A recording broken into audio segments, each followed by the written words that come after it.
నీతి కథలు టీవీ. ఉదయం సమయం సుమతిపురం రచ్చబండ దగ్గర ఊరి పెద్దలు రామప్ప, సుబ్బయ్య కూర్చొని ముచ్చట్లు పెట్టుకుంటున్నారు. చల్లటి గాలి వీస్తోంది. అక్కడికి 2 ఎడ్ల బండ్లలో పట్నం వ్యాపారి చింతామణి, వాడి అనుచరుడు గంగారావు దిగారు. చింతామణి వేసుకున్న పట్టుబట్టలు చూసి ఊరి జనం ఆశ్చర్యంగా చూస్తున్నారు. చింతామణి కన్ను నేరుగా రచ్చబండ మధ్యలో ఉన్న నీలమణిరాయి మీద పడింది. నమస్కారం సుమతీపురం ప్రజలారా, నా పేరు చింతామణి. నా తెలివితేటల ముందు ఏ పండితుడైనా తలవంచాల్సింది. నా బుర్ర ఎప్పుడూ పదునైన కత్తిలా పనిచేస్తుంది. మీ ఊరి మగవాళ్లకు చాలా తెలివి ఉందని చుట్టుపక్కల ఊర్లలో గొప్పలు చెబుతున్నారు.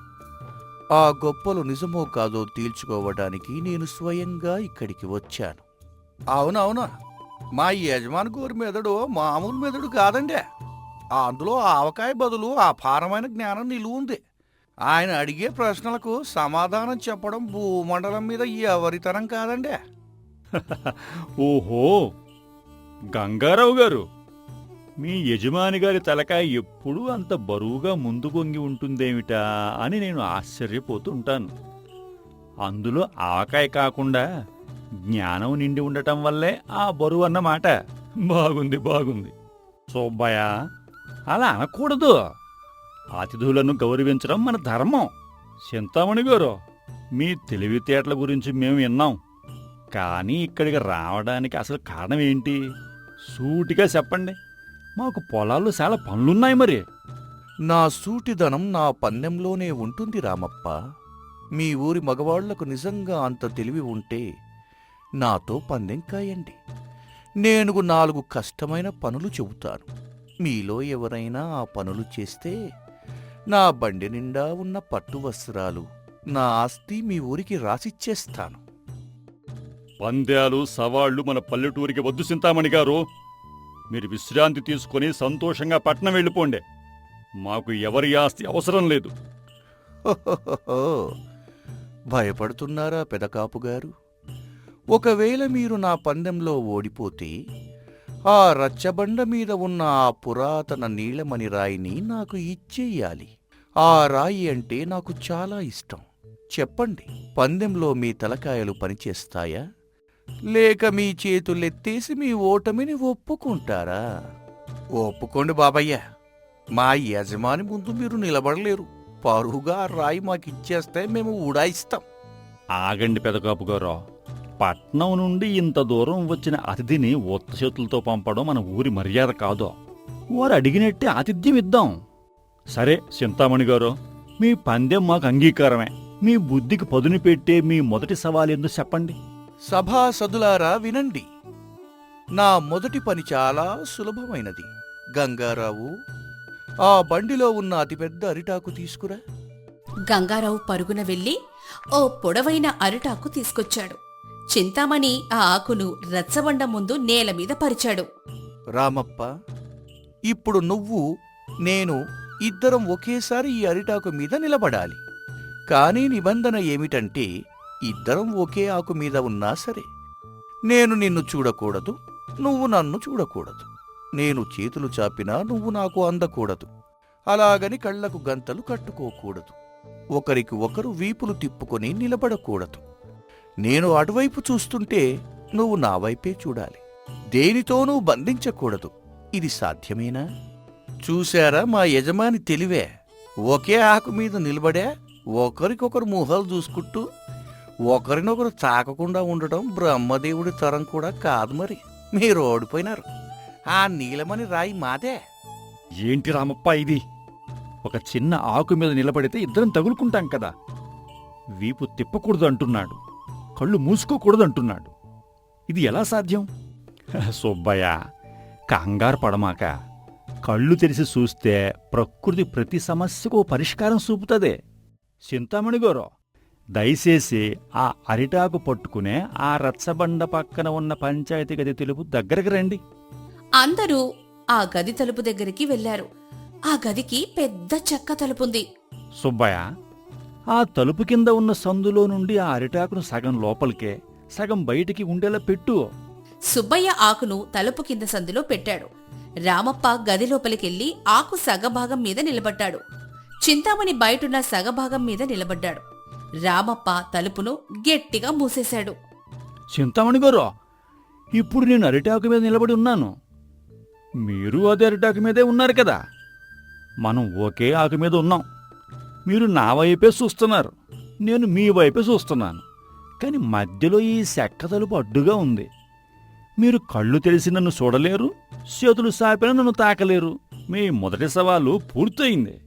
బాబోయ్ యజమాని గోరా, వీడు అరిటాకు తలుపు కింద పెట్టి మనల్ని మోసం చేసినాడు బాబో. వీడి బుర్ర పాదరసంలాగా పరిగెడుతోంది. ఇది మోసం రామప్ప. నా మాటలతోనే నన్ను బోల్తా కొట్టించావు సరే. నా రెండో సవాలుకు నీ తలకాయ పనిచెయ్యదు చూడు. అందరూ మళ్లీ రచ్చబండ దగ్గరికి వచ్చారు. చింతామణి కోపంగా తన చేతులు వెనక్కి కట్టుకొని ఆలోచిస్తున్నాడు. రామప్ప, మొదటి సవాలు ఏదో గారడి చేసి గెలిచావు. ఇప్పుడు విను. గంగారావు ఆ బండిలో ఉన్న 50 కిలోల ఇసుక బస్తాను తీసుకువచ్చి నా భుజం మీద పెట్టు. గంగారావు ఎంతో కష్టపడి ఆ బరువైన ఇసుక బస్తాను చింతామణి భుజం మీద పెట్టాడు. చింతామణి ఆ బరువుకు కొంచెం వంగిపోయాడు. విను రామప్ప, ఈ ఇసుక బస్తా చాలా బరువుగా ఉంది. నేను దీన్ని గట్టిగా పట్టుకుంటాను. నువ్వు నన్ను ముట్టుకోకూడదు, నన్ను బెదిరించకూడదు, నా మీద నీళ్లు పొయ్యకూడదు. నువ్వు 3 అడుగుల దూరంలోనే నిలబడాలి. కాని ఖచ్చితంగా 1 నిమిషంలో ఈ బస్తాను నా భుజం మీద నుండి నేల మీద పడేలా చెయ్యాలి. ఎలా చేస్తావో నీ ఇష్టం. రామప్ప, ఇది చాలా కష్టం. వాడు గట్టిగా పట్టుకుని ఉన్నాడు. ముట్టుకోకుండా ఆ బస్తాను కింద పడేలా చేయడం అంటే మంత్రాలు రావాల్సిందే. వీడికి అహంకారం ఎక్కువైంది. ఏటి రామప్ప గోరా, మొహం పాలిపోయినాదే. మా యజమాని పట్టు చాలా గట్టిది మరే. ఆయన ఆ బస్తాను వదలడు. మీరు పందెం గెలవలేరు. అకస్మాత్తుగా సుబ్బయ్య గంగారావు కాళ్లవైపు ఆశ్చర్యంగా చూస్తూ గట్టిగా అరిచాడు. అరెరే రామప్ప, అక్కడ చూడు. గంగారావు కుడికాలి కింద బురదలో ఏదో పసుపు రంగులో మెరుస్తోంది. అచ్చం పెద్ద బంగారు నాణెంలాగా ఉందే. ఇన్ని రోజులు ఈ రచ్చబండ కింద బంగారం ఉందన్నమాట నిజమేనన్నమాట. ఏటి బంగారమా? ఎక్కడా ఎక్కడా? బంగారం అనగానే చింతామణి కళ్ళు మెరిసిపోయాయి. వాడికున్న విపరీతమైన దురాశ వాడి బుర్రను పనిచేయనివ్వలేదు. బంగారం నాకే సొంతం కావాలి అన్న దురాశతో వాడి 2 చేతులు ముందుకు చాపగానే వాడి భుజం మీద ఉన్న 50 కిలోల ఇసుక బస్తా జారి భేల్మని కింద పడిపోయింది. చూసారా పెదగోపు గారు, చింతామణి గారు తన బస్తాలు నేల మీద పడేశారు. నేను ఆయన ముట్టుకోలేదు, బెదిరించలేదు. ఆయన మనసులో ఉన్న దురాశే ఆ బస్తాను వదిలేలా చేసింది. రెండో పని కూడా పూర్తయింది చింతామణి గారు. అయ్యో యజమాని గోరా, ఇక్కడ ఏ బంగారము లేదండి. కేవలం ఎండిన పసుపు కొమ్ము ఉంది. వాడు అబద్ధం చెబితే మీరు ఆశపడి బస్తా వదిలేశారు కదా. మన పరువు పోయినది బాబా. మోసం, మళ్ళీ మోసం. మీరు నా బుద్ధిని మభ్యపెట్టారు. చింతామణి ఇప్పుడు పూర్తిగా రగిలిపోతున్నాడు. ఎలాగైనా రామప్పను ఓడించాలని వాడి పంతం. రామప్ప, నువ్వు మాటల గారడితో గెలుస్తున్నావు. ఇప్పుడు నేనడిగే పనికి ఏ గారడీ పనికిరాదు. ఆ పక్కన ఉన్న మామిడి తోటలోని ఆ పెద్ద గది దగ్గరికి నడువు. అందరూ ఆ ఖాళీ గిడ్డంగి దగ్గరికి వెళ్లారు. అది చాలా విశాలంగా పూర్తిగా ఖాళీగా ఉంది. ఈ గదిలో సూది గుచ్చటానికి కూడా సందు లేకుండా పూర్తిగా నింపాలి. గది మొత్తం నిండిపోవాలి. ఇసుక, మట్టి, నీళ్లు, ధాన్యం వాడకూడదు. అలాగే గడ్డితో నింపకూడదు. మీకు నేను అరగంట సమయం ఇస్తున్నాను. ఈ గదిని దేనితో నింపుతావో నీ ఇష్టం. ఇది అసాధ్యమైన పని. ఇప్పుడు మీ ఓటమి ఖాయం. రామప్ప, ఇది చాలా కష్టం. మట్టి, ధాన్యం వాడకుండా ఇంత పెద్ద గదిని నింపడం ఎవరి తరం కాదు. ఇదే ఎక్కడి విపరీతమైన సవాలు. రామప్ప, వాడు కావాలనే గట్టి పందెం వేశాడు. గది నింపాలంటే బస్తాల కొద్ది వస్తువులు కావాలి. అరగంటలో మనం ఏమీ తీసుకురాలేం.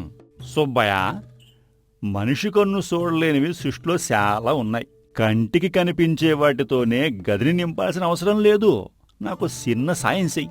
మన పూల తోట నుండి ఒక బుట్ట నిండా తాజా మల్లెపూలు తీసుకురా. అలాగే నువ్వు రోజూ పాడే ఆ పాత కీర్తన 10 నిమిషాల తర్వాత సుబ్బయ్య ఒక బుట్ట నిండా తాజా మల్లెపూలలు తీసుకొని గట్టిగా పాడుకుంటూ వచ్చాడు. వాడి పాటకి రాగతాళాలు ఏమీ లేవు. చాలా హాస్యంగా పాడుతున్నాడు. చింతామణి గారు రండి, నేను ఈ గదిని నింపేశాను. రామప్ప ఆ మల్లెపూల బుట్టను గది మధ్యలో పెట్టాడు. ఆ గదంతా అద్భుతమైన మల్లెపూల సువాసన నిండిపోయింది. ఆ తర్వాత సుబ్బయ్యను గది మధ్యలో నిలబడి గట్టిగా పాడమన్నాడు. సుబ్బయ్య పాడుతున్న విచిత్రమైన పాటకు గదంతా ప్రతిధ్వనిస్తోంది. చూడండి చింతామణి గారు, నేను పెట్టిన మల్లెపూల వల్ల ఈ గది అంతా సువాసనతో నిండిపోయినది. సువాసన వెళ్ళని మూలంటూ ఎక్కడా లేదు. ఒకవేళ సువాసన నింపలేకపోయిన ఖాళీ స్థలం ఏదైనా ఉంటే దాన్ని మా సుబ్బయ్య పాడుతున్న ఈ కీర్తన శబ్దం నింపేస్తుంది. గది నిండా సువాసన శబ్దం నిండిపోయాయి. ఇదిగో గది నిండిపోయింది. మూడో పని పూర్తే. బాబోయ్ యజమాని గారు, వీడి పాట ఇంటుంటే నా చెవులు పగిలిపోతున్నాయి. గది మొత్తం వాడి పాట వినిపిస్తాంది. రామప్ప చెప్పినా నిజమే బాబా, గది నిండిపోయినది. మన పరువు కూడా నిండిపోయినది. పారిపోదాం పదండే. నోర్మయి గంగారావు, ఇది కూడా మాటల గారిడియే. రామప్ప, నువ్వు నా సహనాన్ని పరీక్షిస్తున్నావు. ఇక ఆఖరి సవాలు. ఇది అత్యంత కఠినమైనది. ఇది నెగ్గితే మీరు నెగ్గినట్టే. సూర్యుడు నడినెత్తి మీదకి వచ్చాడు. ఊరి జనమంతా ఉత్కంఠగా చూస్తున్నారు. చింతామణి చెమటలు తుడుచుకుంటూ గంభీరంగా నిలబడ్డాడు. రామప్ప, ఈ ఆఖరి పందెం ఏ వస్తువులతోనూ కాదు, కేవలం మాటలతోనే. నేను నిన్ను 3 ప్రశ్నలు అడుగుతాను. నువ్వు నాకు సమాధానం చెప్పాలి. ఆ తర్వాత నువ్వు నన్ను 3 ప్రశ్నలు అడగాలి. దానికి నేను సమాధానం చెబుతాను. నువ్వు అడిగే 3 ప్రశ్నల్లో ఏ ఒక్కదానికి నేను లేదు అని సమాధానం చెప్పినా నేను ఓడిపోయినట్లే. కానీ నేను ఏ ప్రశ్నకు లేదు అని చెప్పను. ఈ పందెంలో నువ్వు నాతో లేదు అనిపించాలి. రామప్ప, వాడు చాలా తెలివైనవాడు. మన ప్రశ్నలకు వాడు అవును అను, నిజమే అను చెబుతాడు. కాని లేదు అని ఎందుకుంటాడు? వాడు తన మనసును పూర్తిగా నియంత్రించుకుని ఉంటాడు. ఇది నెగ్గడం కష్టం. మనుషుల మనసులు ఎప్పుడూ ఒకేలా ఉండవు సుబ్బయ్య. అహంకారం ఎప్పుడూ వాళ్ళని అప్రమత్తంగా ఉండనివ్వదు. సరే చింతామణి గారు, మొదట మీరే అడగండి. రామప్ప, నువ్వు తెలివైన వాడివా? అవును.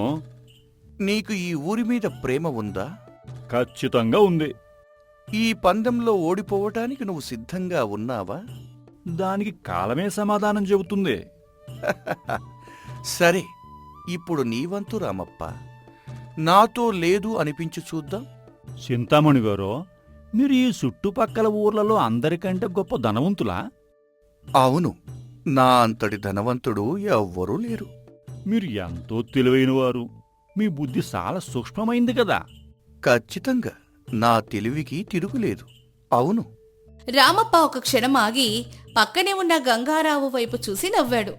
ఆ తర్వాత చింతామణి కళ్ళల్లోకి నేరుగా చూస్తూ అత్యంత గంభీరంగా, కొంచెం కోపంగా అడిగాడు. చింతామణి గారు, ధనవంతులు తెలివైనవారు అని మీరే ఒప్పుకున్నారు.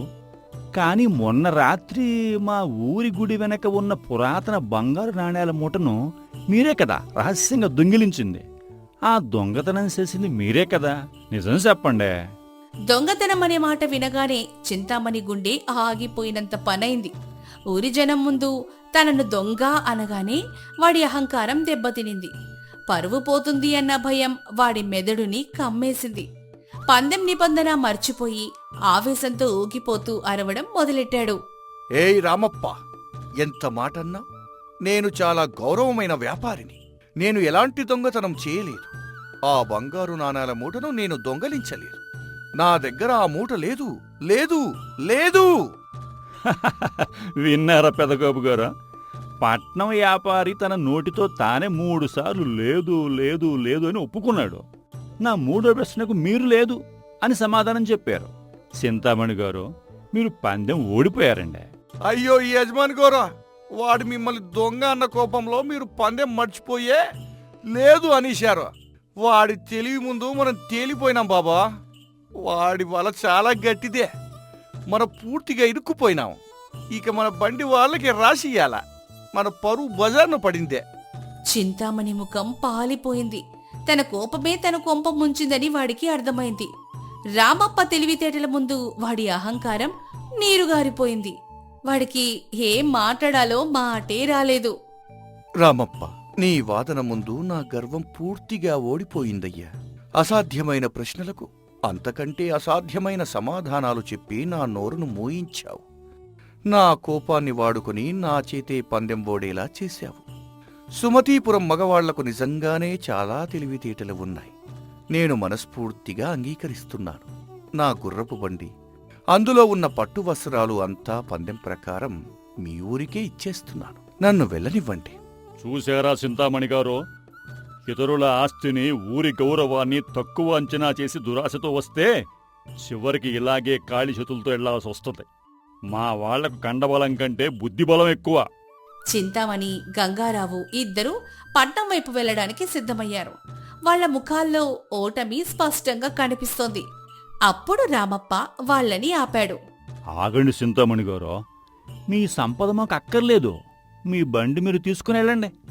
ఏంటి రామప్ప, పందెంలో మీరు గెలిచారు కదా, మళ్ళీ నా సంపాదన నాకు ఎందుకు ఇస్తున్నావు? మా సుమతీపురం ప్రజలకు బుద్ధి మాత్రమే కాదు, దయాగుణం కూడా ఎక్కువే.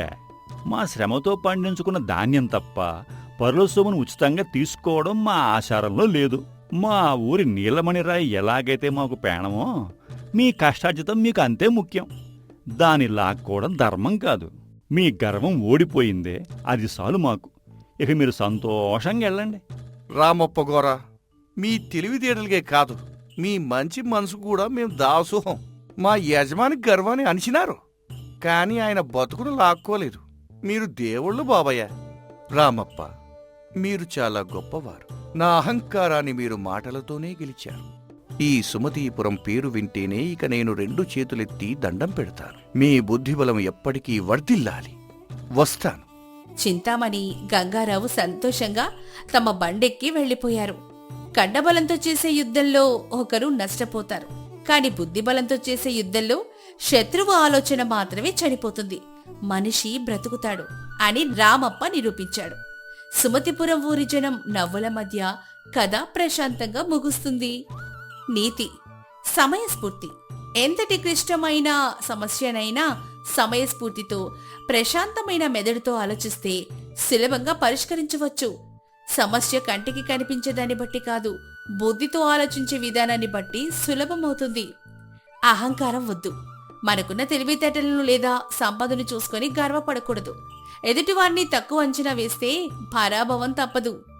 కోపాన్ని నియంత్రించుకోవడం. ఆఖరి పందెంలో చింతామణి ఓడిపోయింది అతని కోపం వల్లే. ఆవేశం ఎప్పుడూ ఆలోచనని చంపేస్తుంది. క్షమాగుణం. పందెంలో గెలిచినా కూడా ఎదుటివారి కష్టార్జితాన్ని లాక్కోకుండా వదిలేయడం ఉత్తమమైన మానవత్వం. లక్ష్మీపురం గ్రామంలో సాయంత్రం 6 గంటల సమయం. జోరున వర్షం పడుతుంది. చలిగాలి విపరీతంగా వీస్తుంది. రామయ్య తన ఇంటి ముందరున్న చిన్న తాటాకు పందిరి కింద ఒక పెద్ద మట్టి దాకాలో చేపల పులుసు వండుతున్నాడు. చేపల పులుసు గుమగుమలు వీధంతా పాకాయి. అబ్బా, ఏంటే సీతమ్మ, ఈ వారం నుండి అస్సలు తగ్గడం లేదు. కానీ మన అదృష్టం బాగుంది.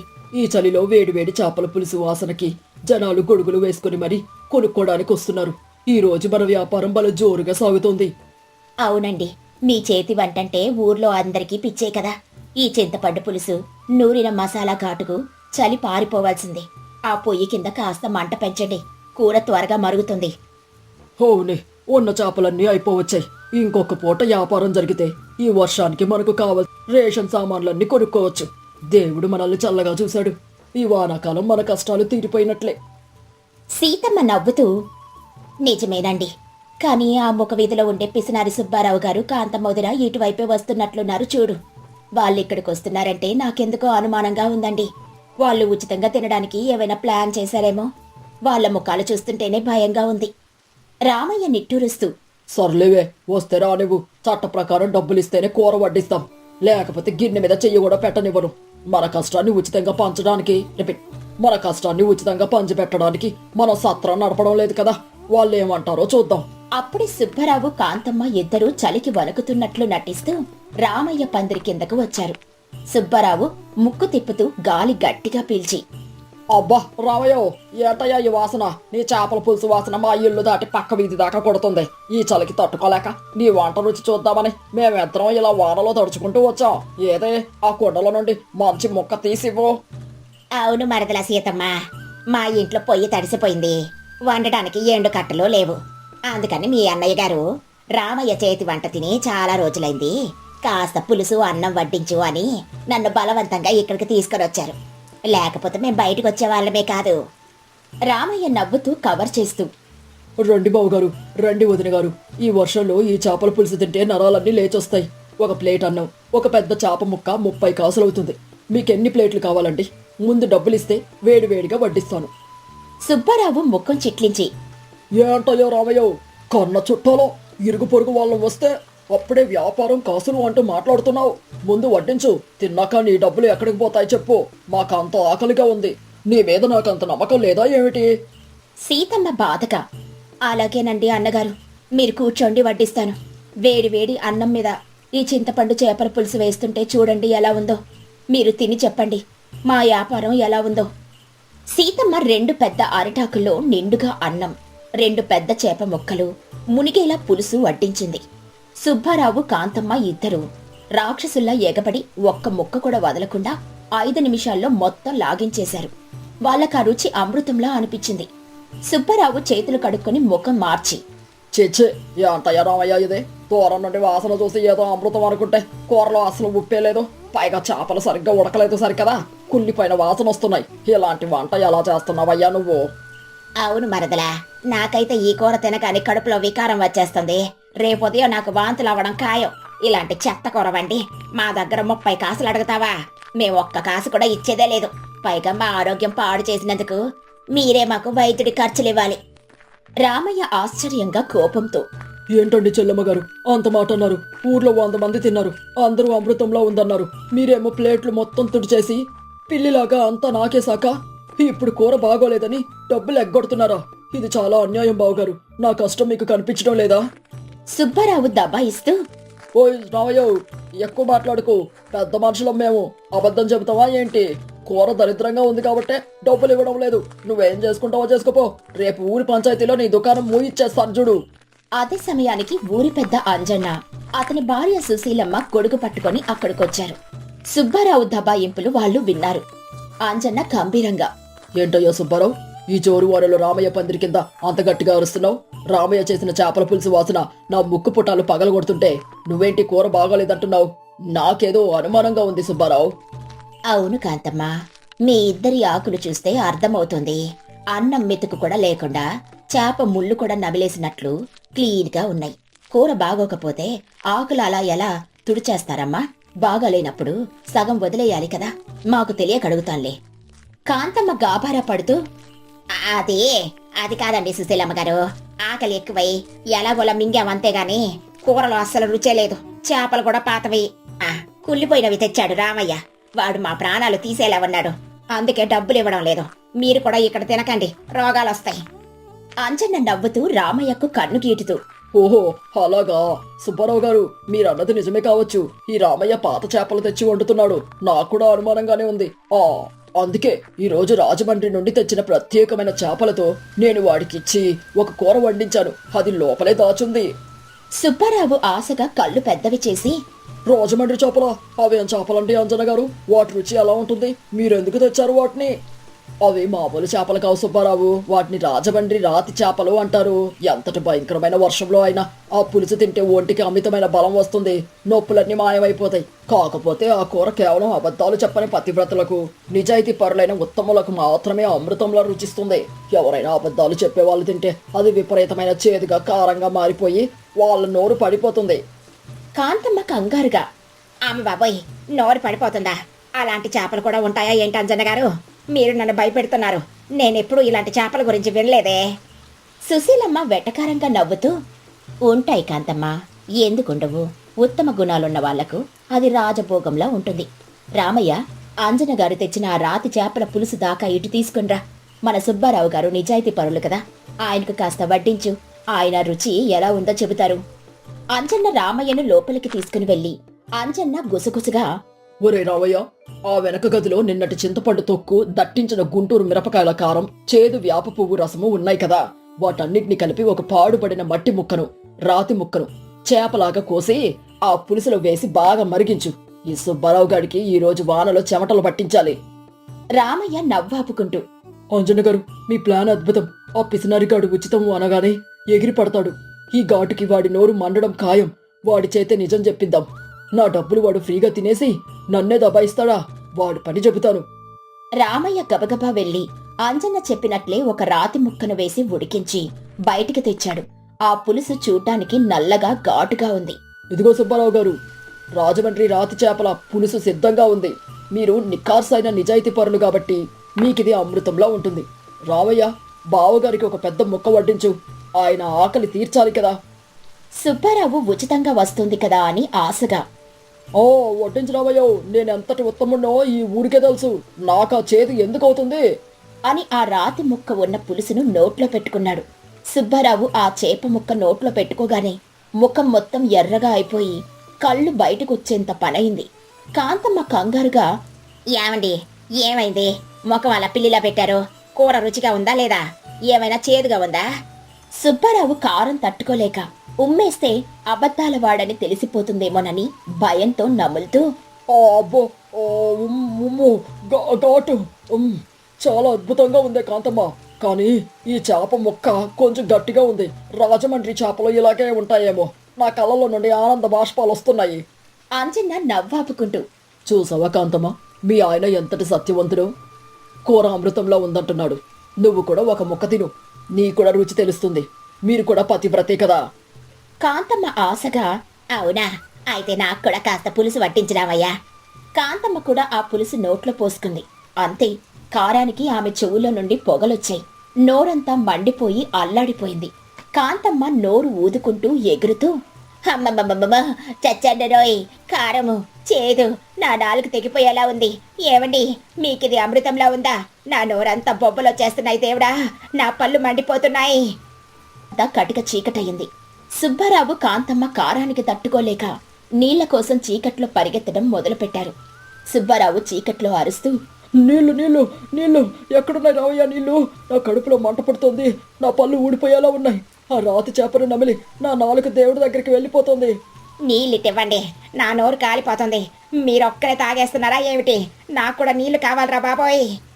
సుబ్బారావు కోపంతో చీకట్లో పక్కనే ఉన్న చీపురు కట్టను పట్టుకుని, ఏయ్, నన్నే కొడతావా? ఇదిగో తీసుకో అని చీపురుతో కిరగిరా తిప్పితే అది కాంతమ్మ నడుముకి తగిలింది. కాంతమ్మ గట్టిగా ఏడుస్తూ, అమ్మ బాబాయ్, నన్ను చంపేస్తున్నాడు రోయ్. అంజన్న గారు, నా భర్తకు పిచ్చి పట్టింది. నన్ను చీపురుతో కొడుతున్నాడు. ఆ రాతి చేప వల్లే ఆయనకు పిచ్చి పట్టింది కాపోలు. రామయ్య చీకట్లో నవ్వుకుంటూ, బావగారు, అక్కడ నీళ్ల కుండ లేదు. అది వేడివేడి మసాలా సాంబార్ గిన్నె. జాగ్రత్త, మీ ముఖం కాలిపోతుంది. సీతమ్మ వెంటనే వెళ్లి దీపం వెలిగించింది. వెలుతురు రాగానే సుబ్బారావు, కాంతమ్మ ఇద్దరూ బురదలో తడిసి ముఖమంతా మసాలా అంటుకుని దయ్యాల్లా నిలబడున్నారు. అంజన్న పగలబడి నవ్వుతూ, రాజమండ్రి రాతి చేపల కూర మహిమ చూసారా? అబద్ధాలు ఆడేవాళ్లకు అది ఎలా బుద్ధి చెప్పిందో. ఇప్పుడైనా నిజం చెప్పండి, రామయ్య వండిన మొదటి చేపల పులుసు ఎలా ఉంది? మీ డాన్స్ చూస్తుంటే నాకు కడుపు నొప్పి వస్తుంది నవ్వి నవ్వి. అమ్మ బాబాయ్, నన్ను రక్షించండి అంజన్న గారు, నా బుద్ధి గడ్డితింది. రామయ్య వండిన మొదటి చేపల పులుసు సాక్షాత్తు ఆ పరమశివుడి అమృతం లాగే ఉంది. మా 30 కాసులు మిగుల్చుకోవాలనే అత్యాశతో ఉప్పు లేదు, కుళ్ళిపోయిందని అబద్ధం చెప్పాం ప్రభు. నా నోటి మంట తగ్గడానికి కాస్త చల్లటి మజ్జిగైనా ఇప్పించండి. కాంతమ్మ కన్నీళ్లతో నాలుక బయటికి చాపి ఊదుకుంటూ, అవునండి సుశీలమ్మ గారు, మేం తప్పు చేశాము. రామయ్య కష్టపడి వండిన కూరను ఉచితంగా తిని మళ్ళీ వాడిని దబాయించాము. మాకు గట్టిగా బుద్ధి వచ్చింది.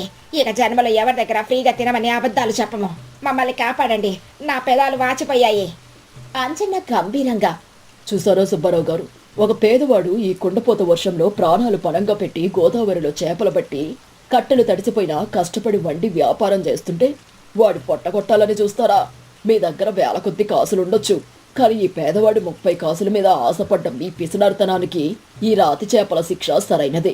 మీలాంటి వాళ్ళకి ఇలాగే బుద్ధి చెప్పాలి. సుబ్బారావు తలదించుకొని సిగ్గుపడుతూ, నిజమే అంజన్న గారు, ఈ రోజు నా ఆస్తి గర్వం మొత్తం బురదలో కలిసిపోయింది. నా తప్పు నేను ఒప్పుకుంటున్నాను. రావయ్యో, ఇదిగో నీ 30 కాసుల భోజనం డబ్బులు. దీనితో పాటు నా తప్పుకు ప్రాయశ్చిత్తంగా మరో 100 కాసులు నీకు బహుమతిగా ఇస్తున్నాను. నన్ను క్షమించవయ్యా, నేను ఇకపై నీ వ్యాపారానికి అడ్డురాను. మరదలా సీతమ్మ, నన్ను కూడా క్షమించమ్మా. నా పిసినారితనంతో మిమ్మల్ని ఏడిపించాను. రేపటి నుండి మీ వ్యాపారానికి కావాల్సిన ఎండు కట్టెలు సామాన్లు అన్నీ కూడా మా ఇంటి నుండే పంపిస్తాము. ఉన్నదాన్ని పంచుకోకపోయినా పర్వాలేదు, కానీ ఎదుటివాడి కష్టాన్ని దోచుకోకూడదని ఈ రోజు మాకు బాగా తెలిసొచ్చింది. రామయ్య సంతోషంగా డబ్బులు తీసుకుంటూ, పర్వాలేదు బావగారు, మీ తప్పు మీరు తెలుసుకున్నారు కదా, అంతే చాలు. ఈ 100 కాసులొద్దు, నా కూర డబ్బులు 30 కాసులు ఇస్తే చాలండి.